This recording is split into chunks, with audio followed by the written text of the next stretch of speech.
อความเจริญในพระธรรมจงบังเกิดมีแด่ท่านผู้ชมทุกท่านโลกใบนี้ไม่อิ่มโลกใบนี้สัตว์ทั้งหลายเป็นทาสแห่งตัณหา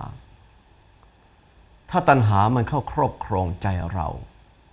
ความทะเยอคืออยากเสมอเขาความทะยานคืออยากสูงอยากไปนำหน้าเขามันเกิดขึ้นโบราณจึงแปลตัณหาว่าความทะเยอกับความทะยานเรื่องความทะเยอกับทะยานนี้อยากเสมอเขาอยากนำหน้าหรือสูงกว่าเขาเป็นการแสดงถึงว่าตัณหาเข้าครอบงำจิตใจเมื่อเข้าครอบงำจิตใจแล้วตัณหาก็สั่งการอยากกินอาหารดีๆอยากมียศศักดิ์อยากรักษาสถานภาพอยากให้คนกราบไหว้อยากเป็นผู้ยิ่งใหญ่อยากขยายอิทธิพลอยากจะให้ผู้คนรับฟังอยากมีสตังค์มากๆอยากดังอยากเด่นอยากเข็นคู่แข่งอยากมีตำแหน่งใหญ่โตถาวรนี่คือสภาพของตัณหาอยากกินอาหารดีๆตัณหามันกระตุ้นให้เราอยากกินอาหารดีๆแล้วอาหารดีๆนี่กินเฉยๆไม่ได้ต้องกินอวดอยากให้เขานิยม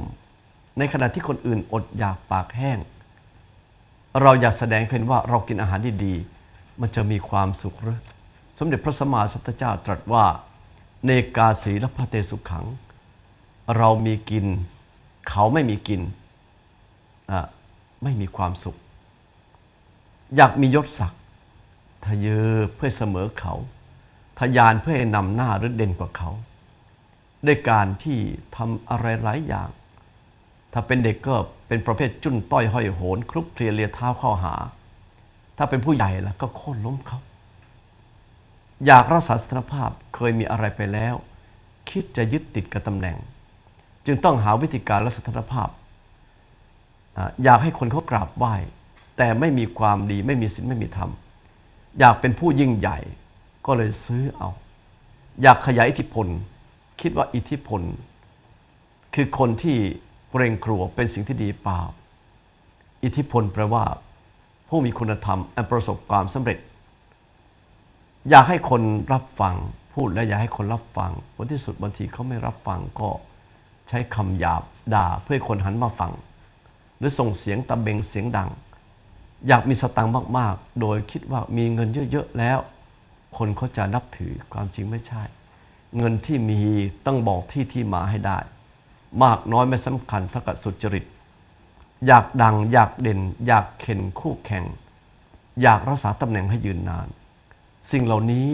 ล้วนแล้วแต่เป็นตัณหาแต่ตัณหานี้มันจะแพ้คำอยู่3คำคืออนิจจังทุกขังอนัตตาไม่มีอะไรเที่ยงไม่มีอะไรยั่งยืนและไม่มีอะไรเป็นของเรากิเลสเจอคำ3คำมันจะเศร้ามันจะดิ้นเร่าแล้วประเดี๋ยวมันจะตายแต่มันฟื้นขึ้นได้ต้องแทงทุกวันด้วยคำว่าไม่เที่ยงไม่ยั่งยืนไม่มีอะไรเป็นของเรา